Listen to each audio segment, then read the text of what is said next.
الله بل كنتم تحبون الله فاتبعوكم الله ويغفر لكم ذنوبكم والله غفور رحيم. Bapak Ibu, adik-adik yang dirahmati Allah, yang Mas kita doakan saat ini kita rasa syukur kehadiran Allah Subhanahu wa Ta'ala yang telah memberi kita begitu banyak kenikmatan, terutama nikmat Islam, nikmat waktu, niat, semangat, hingga nikmat sehat, sehingga kita bisa jamaah salat subuh di pada ini.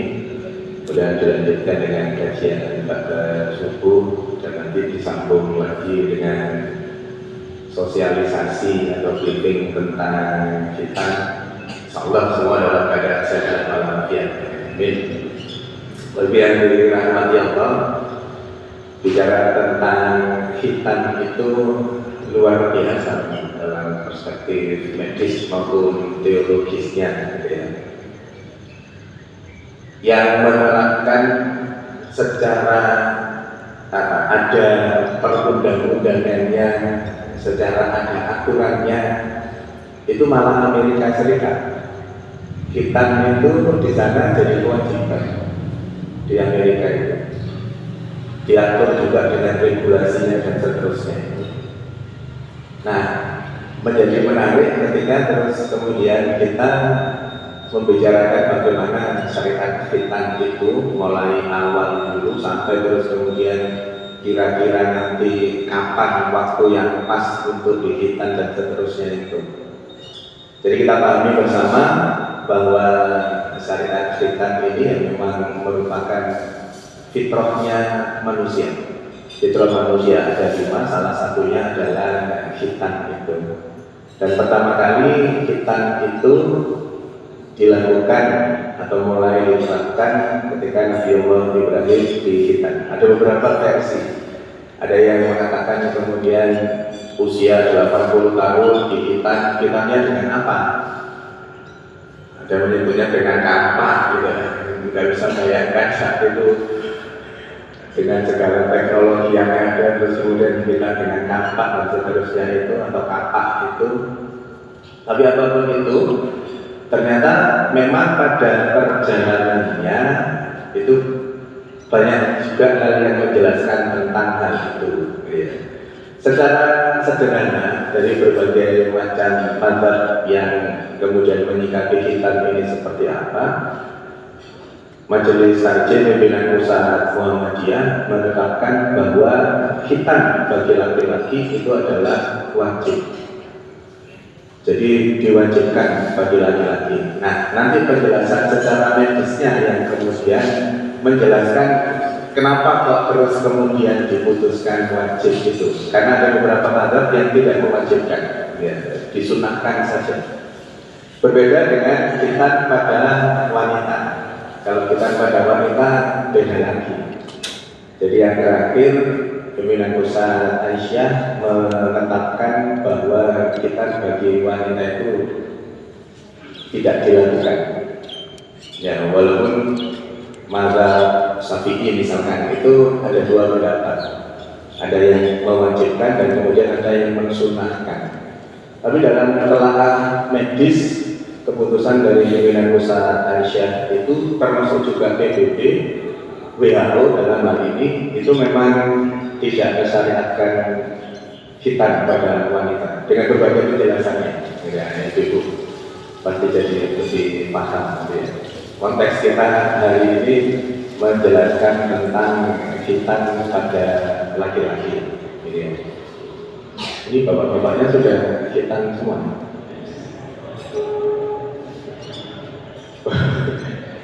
Bapak-bapak, karena Sabtu pekan depan insyaallah tanggal 21 ada hitan massal di sini yang diselenggarakan oleh BRM Dukung Penanggal, BRM BBM, BRM BBM Dukung Penanggal. Barangkali ada yang masih merasa tidak pas dengan hasil hitannya dulu, boleh Sabtu besok daftar untuk di repair, ya, diperbaiki, boleh, nanti daftar aja. nanti secara khusus ditempatkan di ruangan tertutup untuk di-recap ya. Barangkali ada yang masih belum puas dengan yang sekarang ya.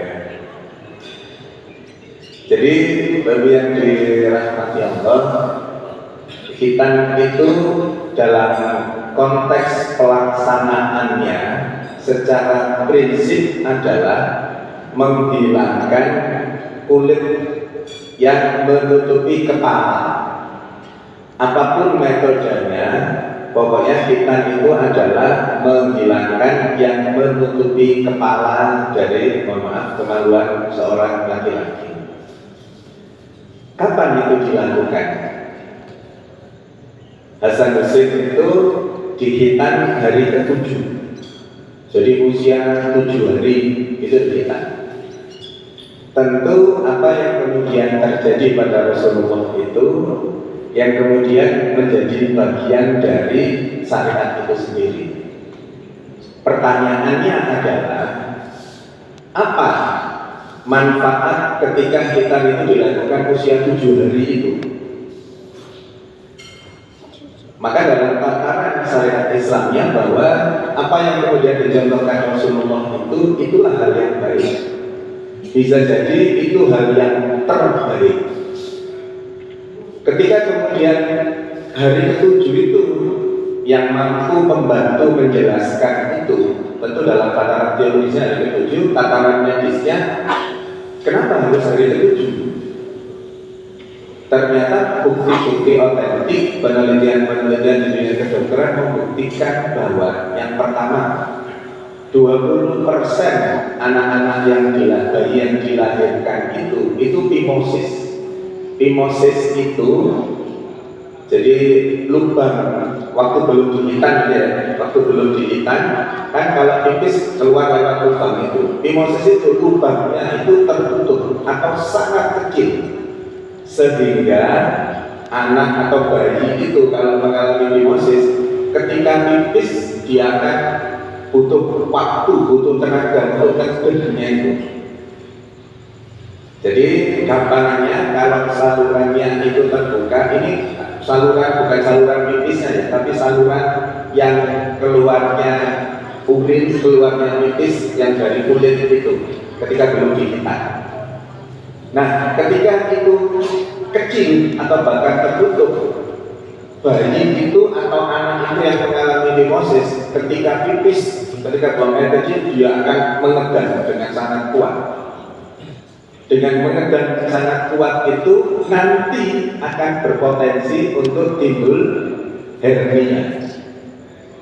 Jadi korelasinya dengan itu. Maka kenapa kemudian salah satu alasan kenapa kok dihitan di usia bayi itu menghilangkan atau meminimalkan resiko phimosis yang kemudian segera ditangani, atau kemudian juga meminimalkan atau menghilangkan resiko hernia pada anak-anak itu. Kemudian dari hasil penelitian juga anak-anak atau bayi yang dihitan lebih awal itu dalam hal ini 7 hari itu perkembangan dari tumbuh kembangnya itu lebih baik dibandingkan anak-anak yang belum dihitan sampai usia balik nanti itu. Resiko kemudian timbul berbagai macam penyakit bisa diminimalkan ketika di usia 7 hari itu dihitan. Nah, kalau sudah kadung lewat 7 hari tidak dihitan, kapan batasan akhir dari hitan itu? Sesungguhnya batasan akhir dari hitan itu adalah ketika anak itu balik. Sudah kadung balik kok turun disunat, ya sudah. Maksimal nanti usia 10 tahun. 10 tahun kok belum dihitan juga, ya sudah, pokoknya dihitan. Akhirnya pada perjalanannya urut-urutannya seperti itu, Bapak yang dirahmati Allah. Maka ketika nanti panjenengan yang saat ini belum punya cucu yang baru dilahirkan, nanti ketika punya cucu atau anak yang baru dilahirkan, sebaiknya usia 7 hari sudah dihitan. Perkembangannya nanti luar biasa. Dulu kan zaman waktu saya kecil dulu Kalau anak itu setelah digitan nanti kan terus ngotot ya. Waktu belum digitan tingginya 120 itu ketika digitan nanti langsung tinggi seperti itu.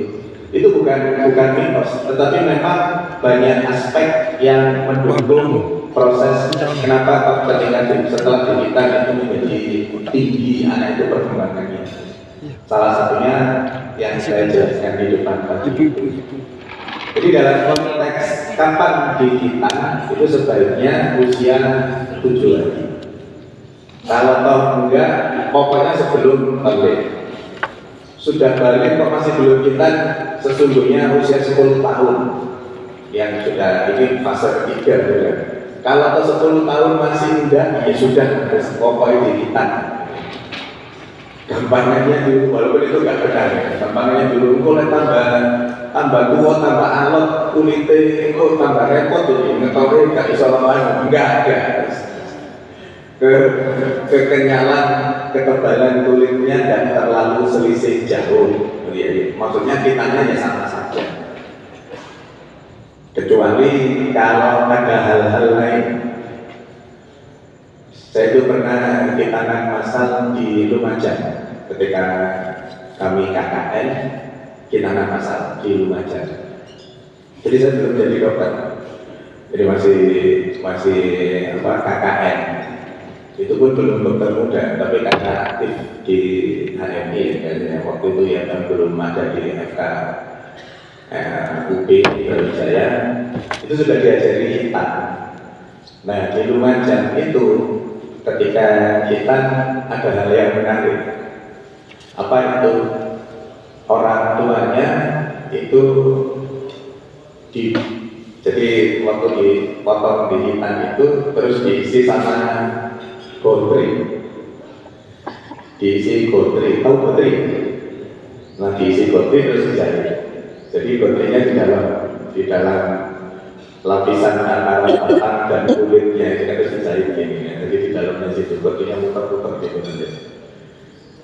Ya adatnya sana itu seperti itu. Untuk apa itu? Katanya untuk membahagiakan istrinya nanti. Ya. Tapi resiko medisnya sangat banyak itu. Nanti kalau ada infeksi dan seterusnya macam-macam ya.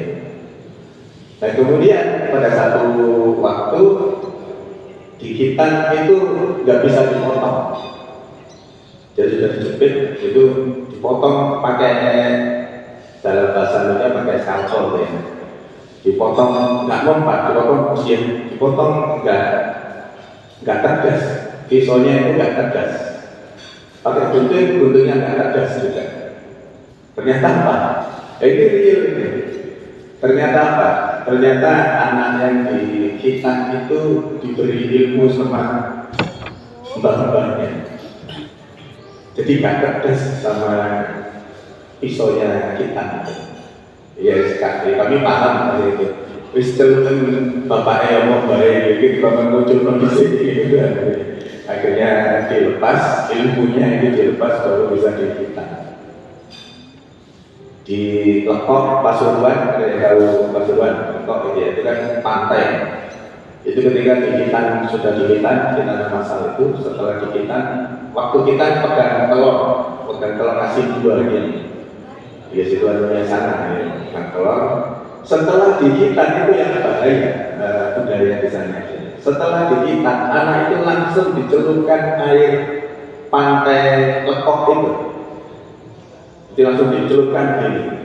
Padahal kalau jaringan tahu pantai Lekok itu kotornya luar biasa. Jangan dibayangkan kayak pantai Kuta gitu, enggak. Kotor celup. Karena masih ada biusnya, jadinya nggak kerasa. Anak-anak yang dihitan itu nggak kerasa. Tapi yang jadi repot kemudian 3-4 hari lagi kami harus datang lagi karena banyak yang mengalami infeksi. Nah itu yang nanti menjadi bagian dari yang kita jelaskan. Nah dalam tataran teologisnya kita itu seperti itu.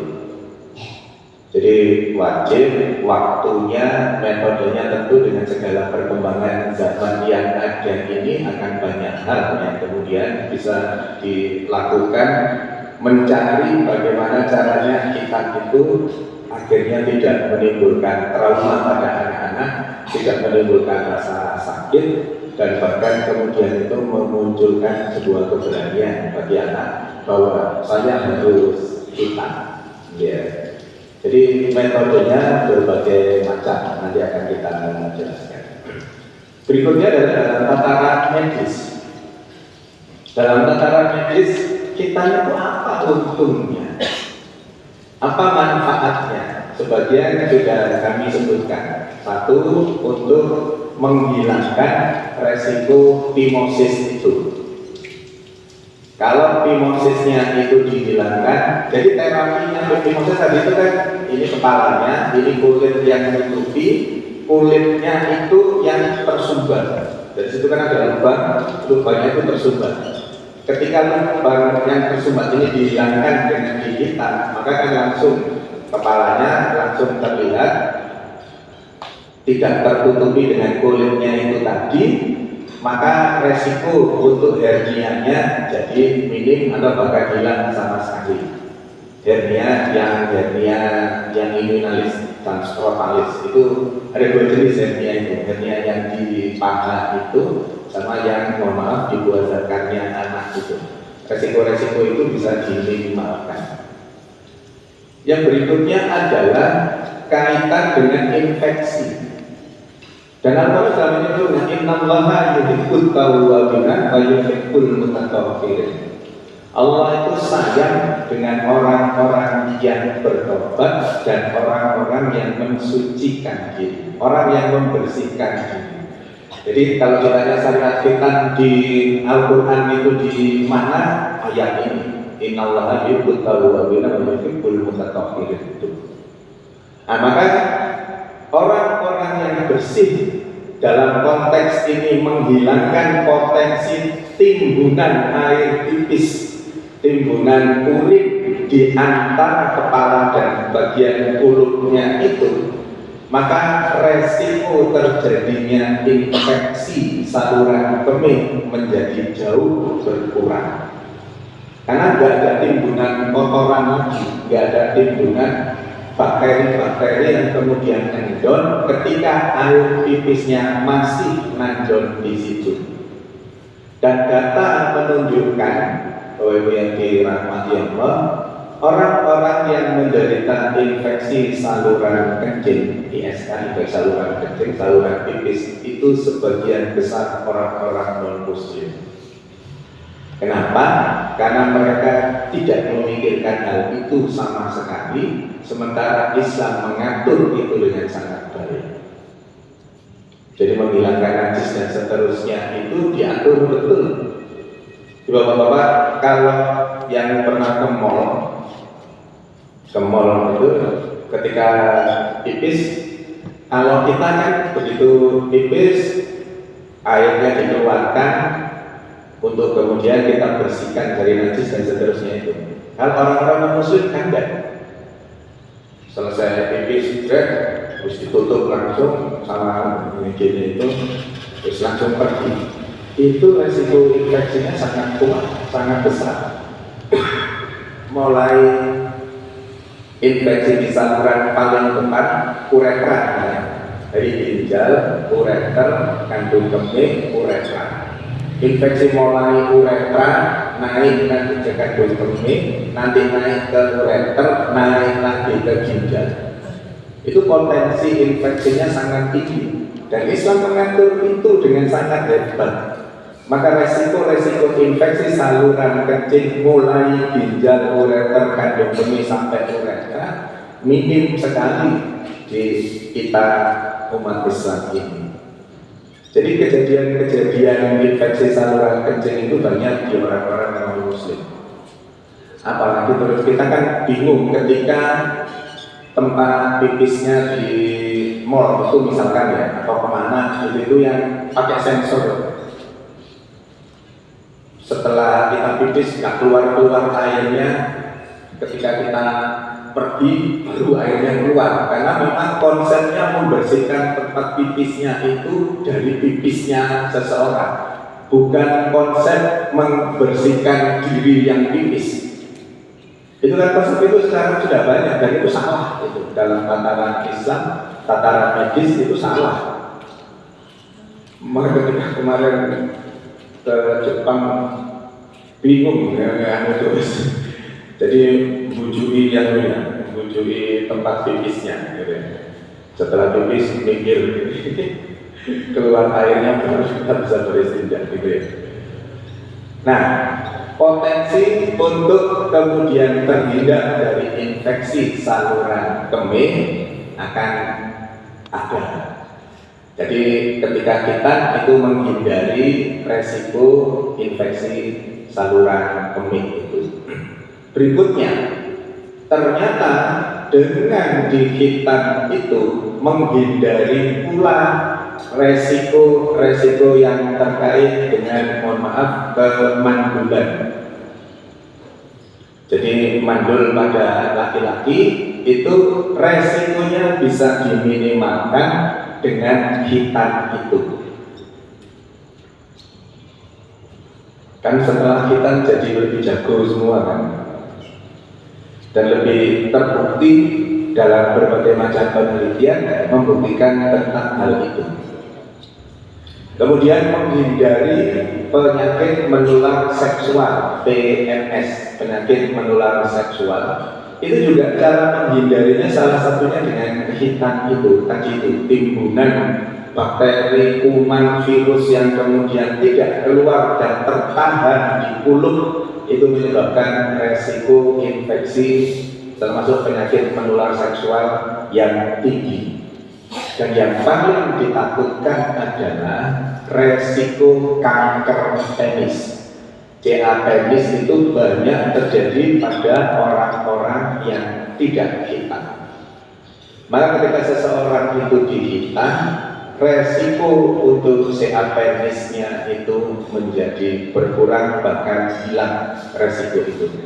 CA penis itu memang jarang terjadi, tetapi juga ketika terjadi banyak ditemukan kepada mereka yang tidak hitan. Bapak yang dirahmati Allah, dengan segala hal yang terkait dengan hitam itu dalam tataran teologisnya itu diwajibkan dengan berbagai hal yang saya sampaikan tadi, ternyata kebermanfaatannya luar biasa.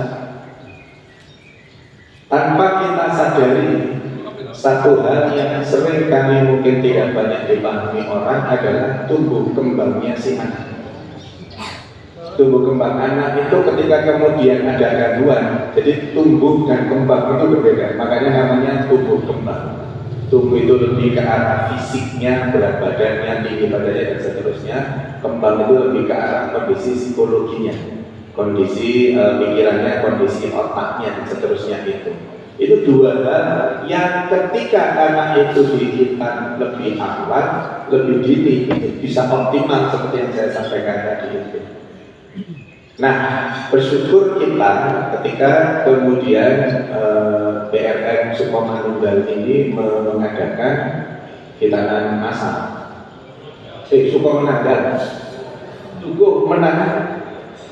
Kini dia apa? Cukup menang. Kota. BRM Dukuh Menanggal mengadakan hitanan massal ini dengan metode usiku sekalian ya. Iya, berbeda nanti istirahat, makan sesuai ya. Langsung aja ya. Nah, bersyukur ketika BRM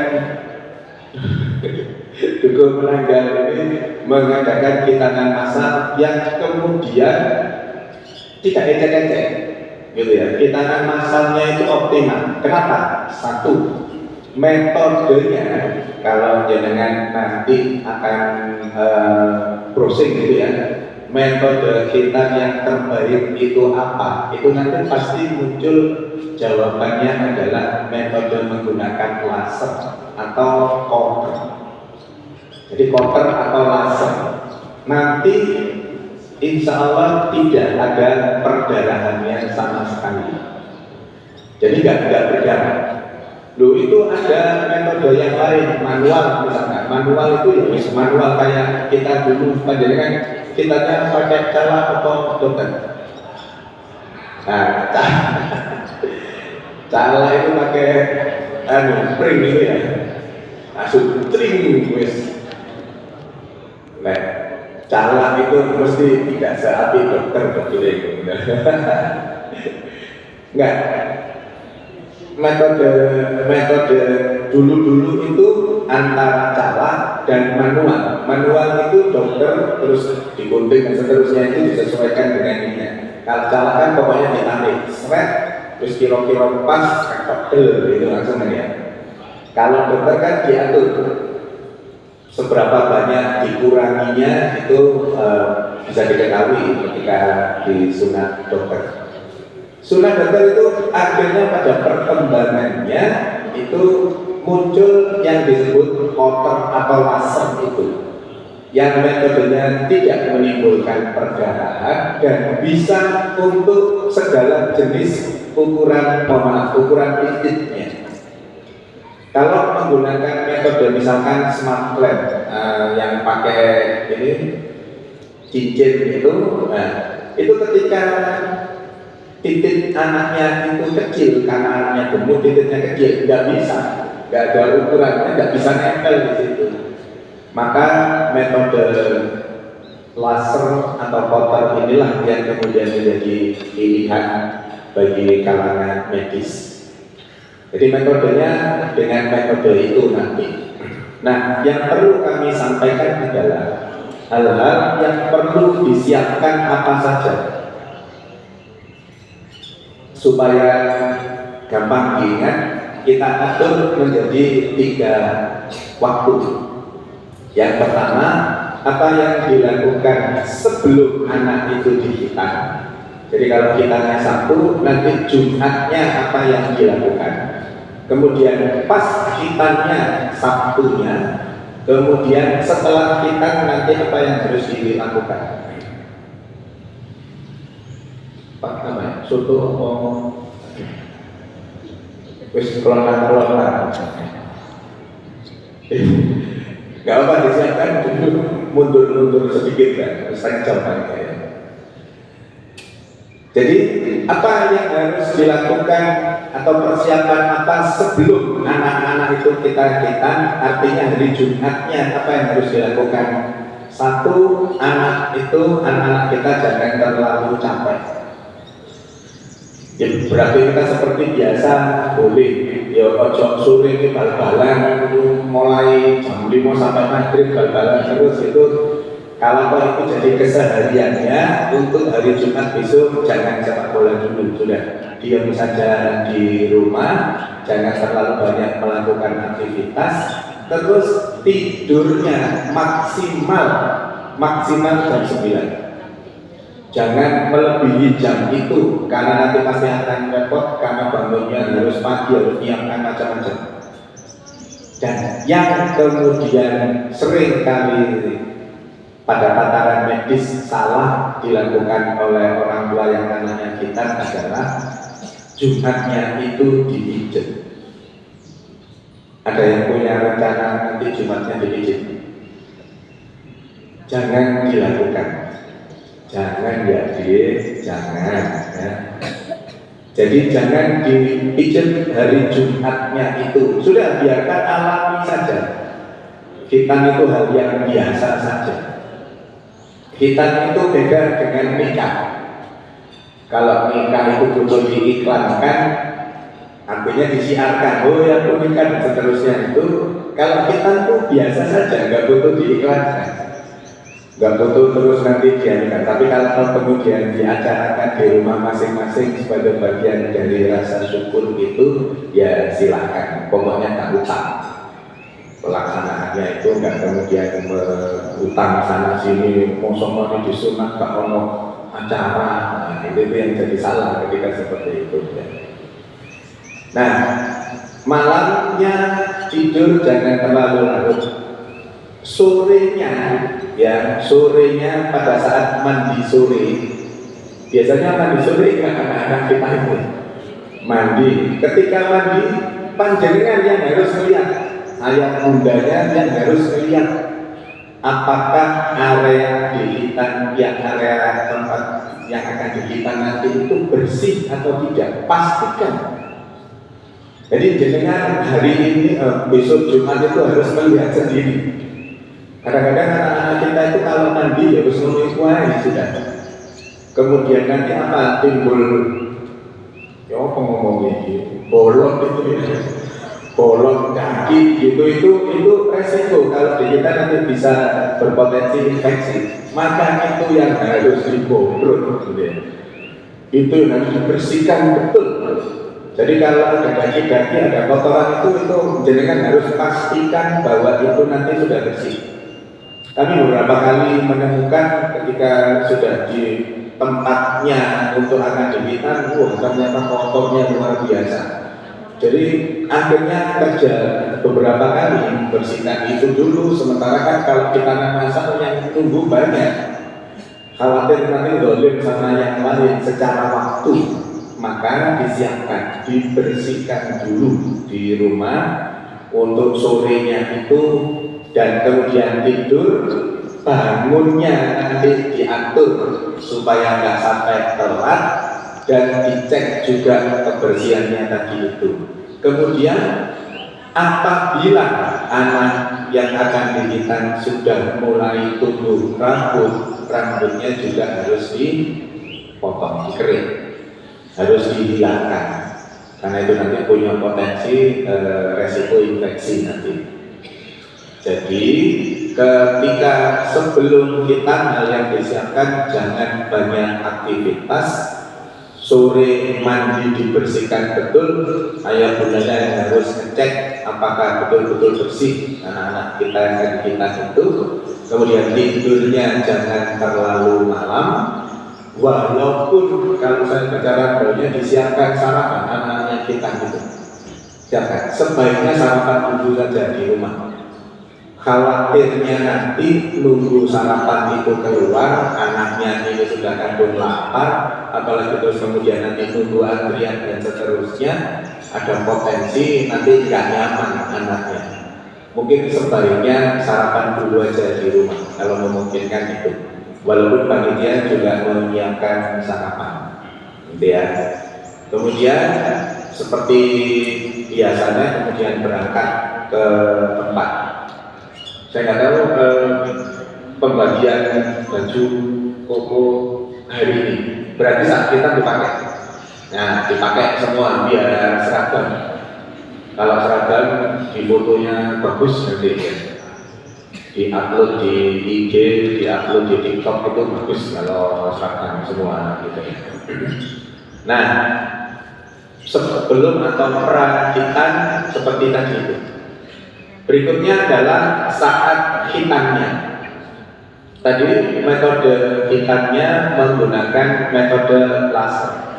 Laser itu seperti apa gambarannya tadi? Ditarik kulupnya, kemudian disetel di mana tempat untuk mulai dipotongnya itu, ya, terus kemudian dipotong dengan menggunakan laser itu sehingga tidak timbul perdarahan sama sekali. Jadi dipotong berat, bukan berat, sudah tidak ada darahnya sama sekali.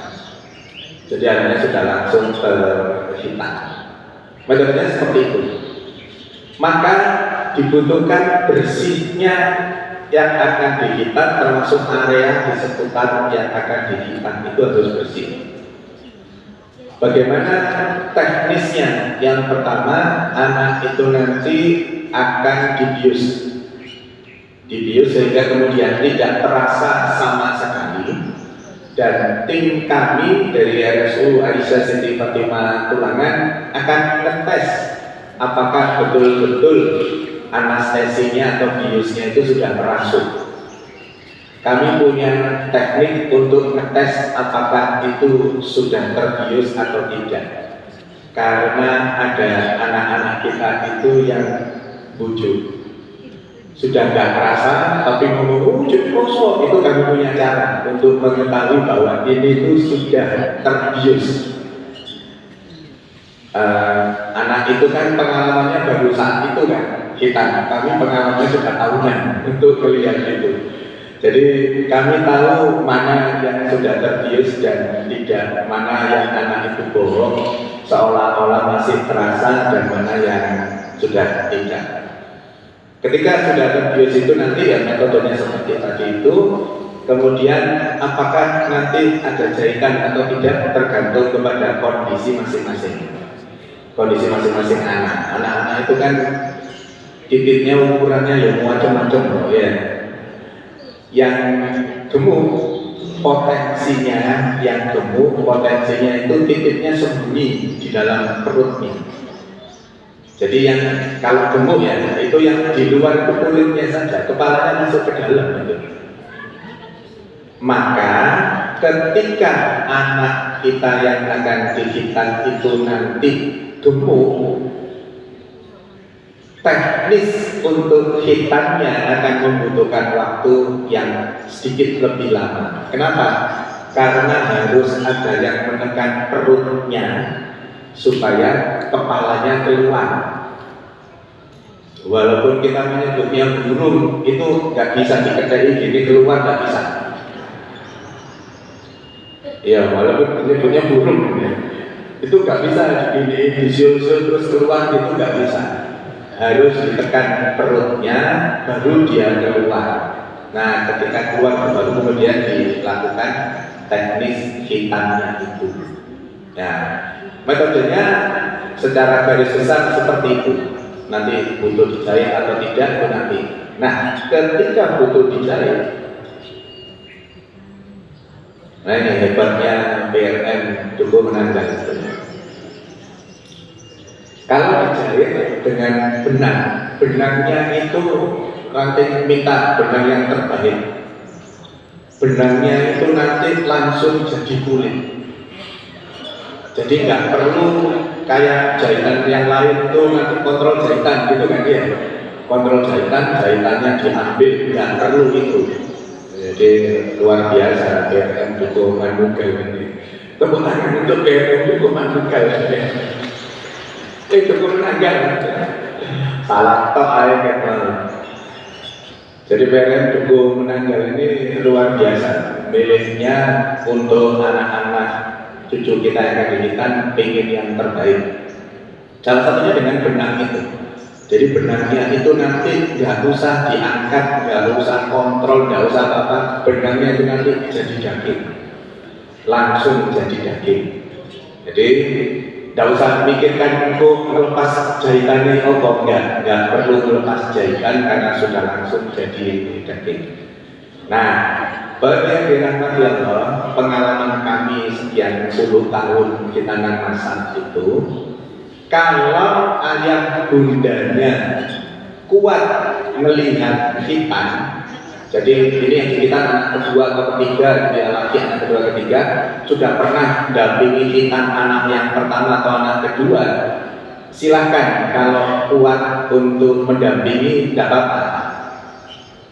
Tapi catatannya kalau ragu-ragu anak pertama nggak pernah ikut melihat sunat, sebaiknya serahkan ke tim kami saja.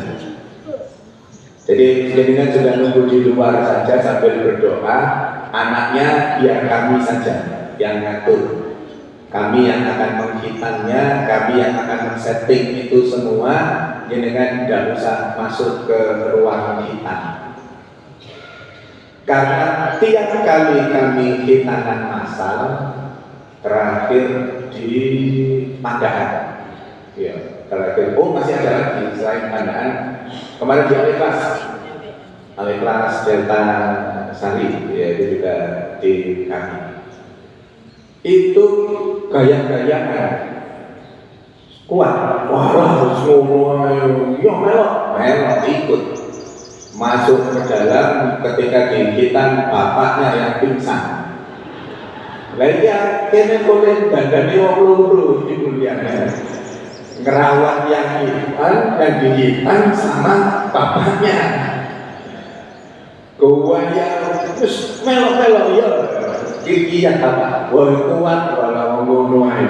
Ikut beneran geblak bok. Jadi Makanya kalau memang ragu-ragu atau memang sudah ada sudah gak tega melihat itu, sudahlah serahkan ke kami saja.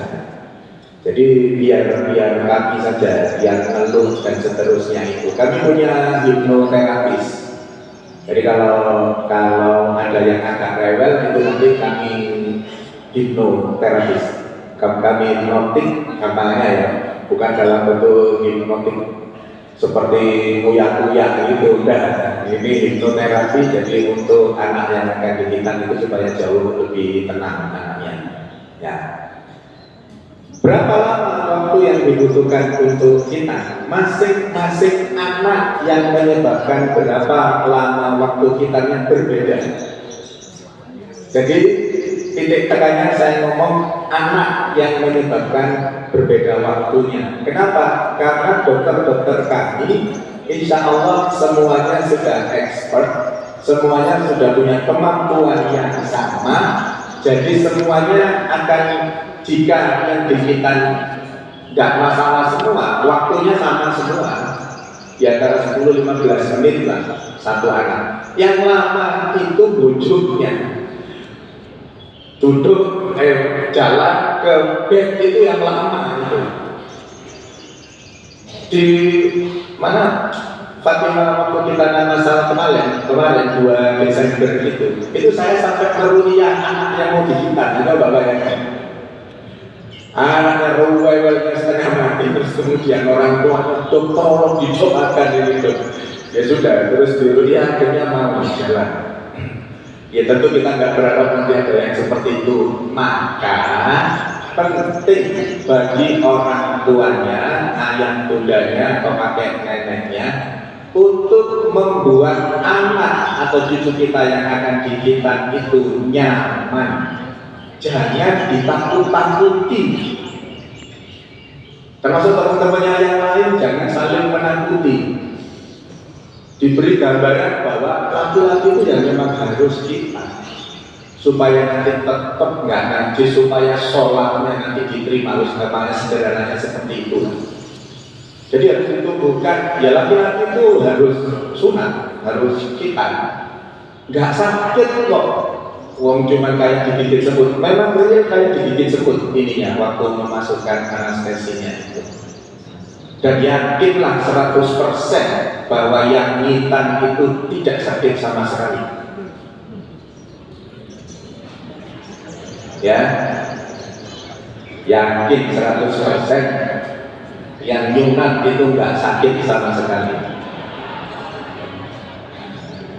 Loh, kenapa? Ada yang salah yang saya omongkan? Hah? Betul kan? Yang nyunat itu nggak sakit sama sekali. Yang disunat kayak digigit semut tadi itu. Jadi digigit semut itu tak pasang, enggak, digigit semut sekali aja. Maka tadi jangan membuat rasa takut, kemudian disupport. Kemudian kalau memang berani tatak dalam bahasa kita, ya silakan kalau mau ikut. Panjenengan ikut atau tidak ikut, tim kami sama-sama siapnya. Ya, jadi sudah biasa. Maka jangan membandingkan waktu. Yang dikitan berapa? 40. Misalkan nanti ada 4 operator, 4 dokter sebagai operatornya, dokter 1, 2, 3, 4 misalkan ya. Terus kemudian nanti dokter nomor 2 atau meja 2 anaknya keluar duluan. Oh, dokter nomor 2 itu cepat. Enggak, kemampuannya sama. Yang membedakan adalah kondisi si anak. Contoh gampang. Ketika anak itu kecilnya sudah gampang, sudah biasa dalam bahasa kita dipeliwek, ya, mohon maaf ya, dipeliwek biasa dibuka, itu gampang lunaknya. Nggak perlu dokter terus kemudian membuka, membersihkan sampai dalam, nggak perlu kan, sudah biasa dipeliwek. Nah yang biasa dipeliwek itu cepat lunaknya. Mau siap, kayak tarik trek, ya tinggal dipotong aja. Tapi kalau yang pimosis tadi itu lengket, batangnya, kepalanya itu lengket dengan kulitnya. Ya jadi kan bayangkan kalau usianya saat ini dia 8 tahun misalkan ya, 8 tahun tidak pernah dibuka sama sekali. Terus ketika digital ini harus dibersihkan, harus dibersihkan supaya sampai kelihatan kepalanya, nggak boleh ada kerak-kerak sedikit pun nggak boleh, harus bersih semua. Maka yang menyebabkan anak yang digital 4 orang masuk barengan, kemudian yang nomor 2 keluar dulu, bisa jadi karena yang nomor 2 anak yang di dokter nomor 2 itu sudah dibeliwek sehingga nyunatnya gampang. Sementara yang paling akhir keluar nomor 1, iya karena anaknya gemuk, kemudian harus ditekan dulu perutnya, anestesinya ya butuh waktu, kemudian mintannya juga butuh waktu, karena ketika anak itu gemuk, yang kepalanya titiknya sembunyi di dalam, ketika dihitan keluar harus ditahan tetap keluar. Bisa dibayangkan ya? Kalau gemuk itu kan masuk ke dalam, misalkan ini badannya, itu titiknya sesungguhnya kepalanya di dalam karena gemuk. Ketika ditekan dia keluar. Kalau nggak ditahan dia masuk lagi. Maka ketika keluar trek di tepinya sini dijahit supaya dia tidak masuk lagi. Bisa dibayangkan? Jadi kepalanya nyantol di luar. Itu butuh waktu. Belum lagi juga yang kemudian nanti timosis, dibukanya sulit dan seterusnya itu. Pendek kata, sesuaikan saja dengan urutan yang ada. Saya nggak tahu nanti panitianya mengatur urutannya undian atau yang berdasarkan yang datang pertama kali dulu, ya harus mau disepakati saja. Pendeknya, pokok sesuai urutan, nggak usah milih-milih. Dan nomor 1 kosong, nomor dengan dipanggil ya sudah menunjukkan nomor 1. Nomor berikutnya yang kosong nomor 4 ya dan nomor 4. Tidak usah beranggapan bahwa yang tadi nomor 2 lo cepet, pokoknya susunan nomor dulu lo cepet mesti enggak. Semua insya Allah kemampuannya sama. Nah kemudian tadi ketika diminta kalau kuat silakan, kalau tidak kuat juga tidak masalah, serahkan ke kami. Ada kondisi yang tidak bisa dihitan. Ada kondisi anak kita yang tidak bisa dihitan. Apa itu kondisinya? Ketika lubang air pipisnya itu, kalau kita normal ini lubangnya kan di depan. Ada kondisi yang lubangnya itu di bawah. Jadi lubangnya nggak di sini, lubangnya itu di bawah, di batangnya. Itu nggak bisa dihitan dengan metode apapun kecuali di kamar operasi dihitan sekaligus dibuatkan saluran untuk dipindah ke depan. Jadi nanti operasi plastik. Jadi ke depan. Itu yang tidak bisa dihitan. Lah sekarang kira-kira tahu apa enggak? Nggak tahu. Uang ini batangnya keluarnya dari sini, ini ketutup kulit kan kalau belum dihitan. Jadi dia tetap keluarnya dari depan. Walaupun sesungguhnya sumber pengeluarannya tidak dari depan tapi dari bawahnya. Nah itu baru ketahuan ketika dibuka. Nanti kita dibuka, terus ternyata kok itu tadi di bawah. Nah itu juga tidak bisa dihitan. Itu hitannya harus di meja operasi, di kamar operasi, sekaligus dibuatkan salurannya. Atau ada kondisi yang kemudian ada benjolannya, ada tumornya. Yang kemarin-kemarin bisa jadi tidak diketahui, benjolnya ke bawah, ketutup sama kulit, jadi tidak tahu kalau ada tumor. Nah itu juga tidak bisa, itu nanti harus dioperasi, sekaligus dihilangkan benjolannya, sampai kemudian nanti benjolannya hilang sekaligus dihitan. Itu kondisi saat kita. Nanti semoga tidak terjadi ada yang berengkel, yang sulit dihitan. Ketika dia sulit diajak komunikasi macam-macam, pesan saya jenengan jangan emosi. Itu yang banyak terjadi. Anak yang wangi dari rumah sudah oke wangi, iya wangi, begitu trek, orang sing nangis itu hal biasa hitan itu. Ya dengan dulu kita nangis saya kok ya. Kita nangis itu biasa, nggak usah terus dipikir, larang itu enggak. Kita itu nangis biasa, sudah umum. Ada anak yang kemudian ketika dengar nangisnya temannya itu, terus yang semula kendel, gocik mendadak, terus waduh pikiranmu, terus anaknya jadi rewel, anaknya jadi dipaksa untuk kita. Itu tadi pesan saya, jangan emosi orang tuanya, biasa saja sudah. Serahkan tim kami nanti untuk membujuknya, nggak usah ikut-ikutan emosi. Pada beberapa kita masal itu anaknya bahkan sampai ditempelin sama orang tuanya. Kenapa? Anaknya nggak mau kita. Setelah berani sebelumnya melihat kondisinya itu nggak berani kita, nggak mau kita. Padahal doa harus undang-undang wong-wong. Lalu udah tombol nih, lalu hari ini nggak sunat dan bisa ya apa ini terus.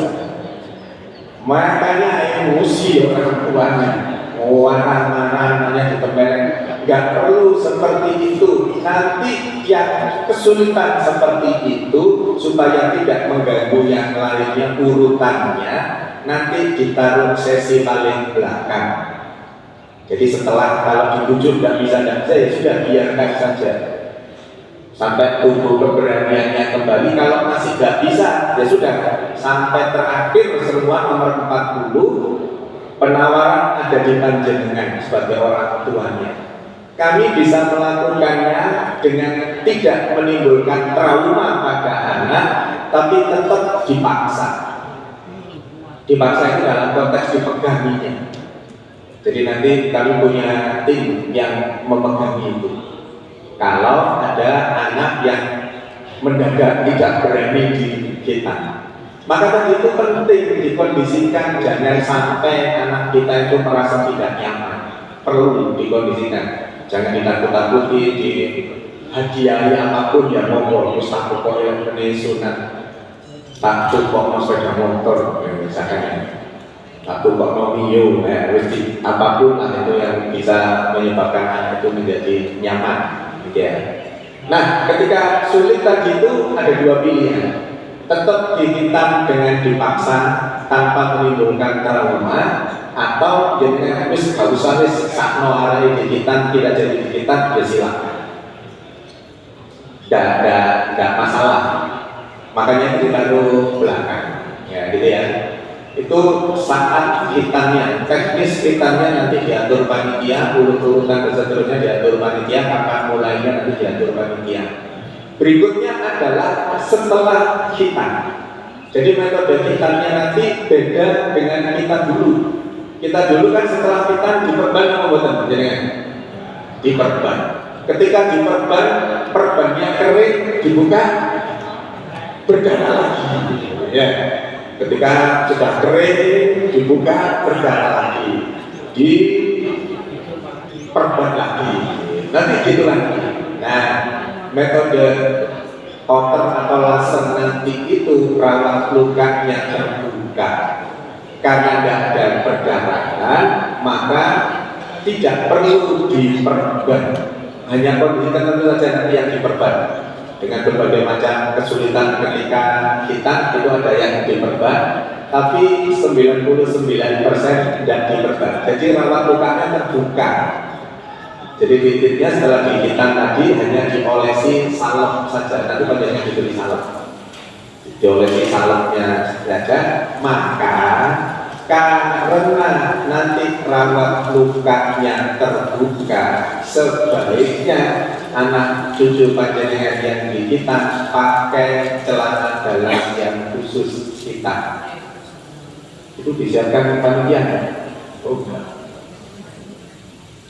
jadi jenengan mandiri beli celana dalam yang khusus anak kita di apotek banyak sesuai ukurannya.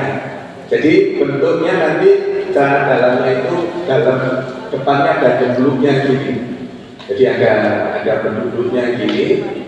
Di situ nanti tempat titiknya atas kita itu biar nggak boser dengan apapun dan proses kesembuhannya bisa lebih cepat. Jadi jangan pakai Jangan nggak pakai apa-apa, buka gitu itu. Kalau rumahnya bikin sanitasinya bersih nggak masalah, tapi kalau kemudian ada kotornya itu kan resiko nanti ada infeksi ya. Jadi sebaiknya beli itu mungkin 40.000 gitu. Nanti amplopnya dari panitia dipakai beli gitu ya. Jadi sebaiknya beli CD itu ya. Berikutnya apa? Kecil dulu. Oh, jadi nanti diolesi ya. Di sini diolesi, nanti di rumah diolesi sehari 2 kali. Diolesi di tempat yang dihitan itu ya. Sehari 2 kali. Pipisnya gimana? Pipisnya biasa, dikeringkannya dengan tisu, bukan dengan perban, dengan tisu. Tidak usah diposer, cukup ditempelkan saja tisunya di bagian bawah. Jadi anak kita berdiri, pipis di bagian bawahnya ditempel tisu gitu aja. Sudah nggak ada nuan lain. Ya tentu di ujungnya tempat pipisnya di situ, terus kemudian di bagian bawah karena airnya pasti akan gelender ke situ. Dikeringkan dengan tisu. Berikutnya, dulu zaman kita itu mesti orang tua kita kalau setelah kita boleh makan apa aja. Dulu waktu kita paling nasi putih sama serundeng ya. Pokoknya kering-keringan kan, nggak boleh kuah, nggak boleh telur, nggak boleh ikan. Kenapa itu? Karena orang tua kita dulu khawatir nanti ada alergi, kemudian nanti menimbulkan mukanya tidak sembuh-sembuh karena alergi itu.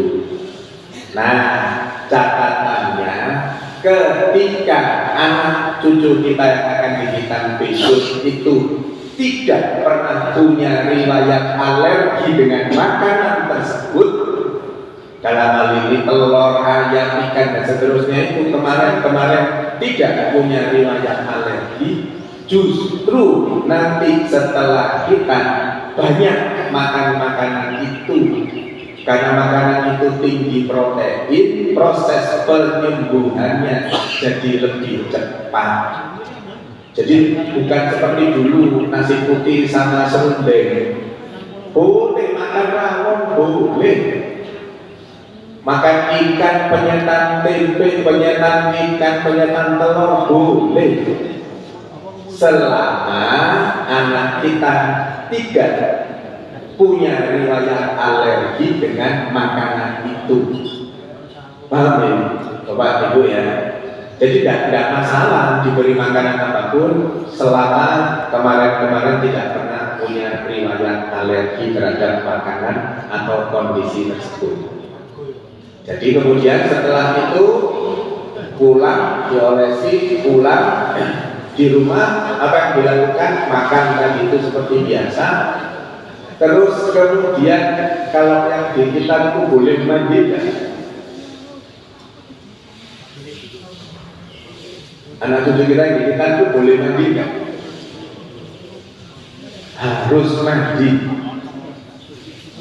Dengan catatan titiknya nggak boleh basah.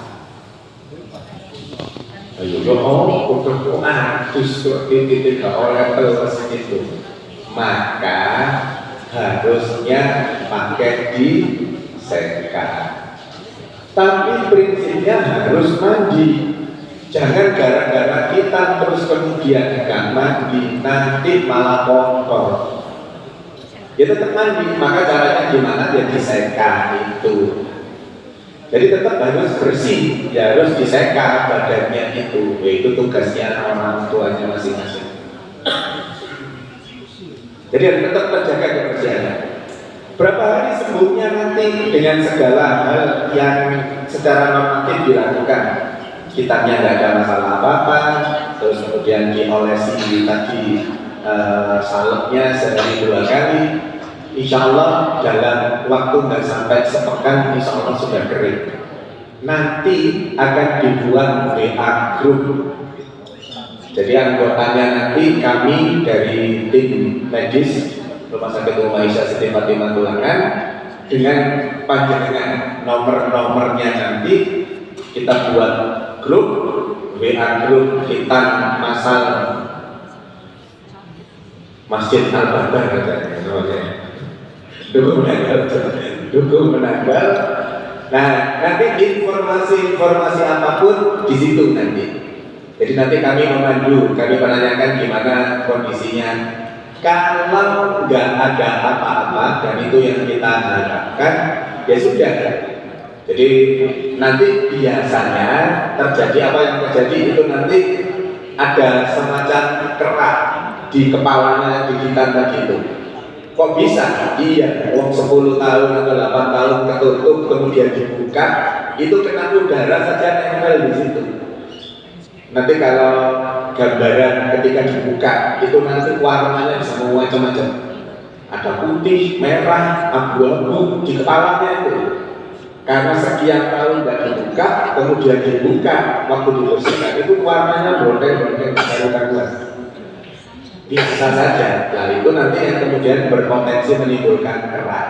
Walaupun bersih, itu nanti kadang-kadang masih ada keraknya. Tidak apa-apa, itu nggak usah dikue, biarkan saja. Nanti lapor di grup itu atau bisa wapri ke Mas Kurniawan, nanti koordinatornya Mas Kurniawan. Wapri untuk kirim foto. Ini nggak apa-apa, nah, nanti dapat advice dari tim kami. Sebagian besar itu nggak apa-apa, tapi kekhawatiran orang tuanya. Itu pas ini, nggak apa-apa, kirim saja fotonya, nanti terus kemudian akan dapat advice. Kalau nanti ada apa-apa, ya kami yang nanti akan datang ke rumah panjenengan. Seputaran sini atau ada yang dari Bangkalan, Sumeneb itu seputaran sini aja. Ya. Nanti kalau ada apa-apa kami yang akan datang ke rumah panjenengan untuk kontrol atau janjian ketemu di sini yang boleh. Teknis nanti bisa diatur. Tapi prinsipnya harapannya tidak terjadi apapun, ya wis lancar-lancar saja. Nah nanti kemudian sembuh sebelum 1 pekan. Dan kemudian sudah anak-anak kita sudah bisa melakukan aktivitas dengan seperti biasanya. Pak, Bu, anak-anak kita saat dihitan nanti sama dengan perilaku anak-anak kita sebelumnya. Maksudnya, kalau anak kita sebelum dihitan ini memang anaknya itu tanda kutip mohon maaf double luka, ya wis greges-greges kakinya kena apa jatuh sobek tapi yang guyu nggak nangis sama sekali. Itu nanti saat dihitan ya gitu nyuwate tidak ada apa-apa. Tapi itu berbeda nanti ketika anak kita sebelumnya kena gores apa misalkan durinya pohon aja menuangi sedinoan, padahal cuma srit gitu aja. Sakit ini, wah. Lah yang ngalem-ngalem seperti itu, nanti hitannya juga ngalem seperti itu. Nanti kami yang tahu. Jadi kalau dia sakit, itu karena kengalemannya itu. Termasuk nanti ketika di rumah. Nanti di rumah kan ngalemnya muncul. Nanti dipegang pahanya saja sudah waduh, padahal dia nggak sakit. Kenapa bisa saya katakan nggak sakit? Karena tidak ada perdarahannya. Maka nyerinya itu minim sekali. Dan nanti dengan obat-obatan, insya Allah nyerinya itu sedikit nyeri itu bisa dihilangkan, bisa tidak dirasakan. Jadi penjelasannya tadi ya, sebelum kita, saat kita, dan kemudian setelah kita nanti dibuatkan grup untuk koordinasi itu. Ada yang mau ditanyakan? Silakan.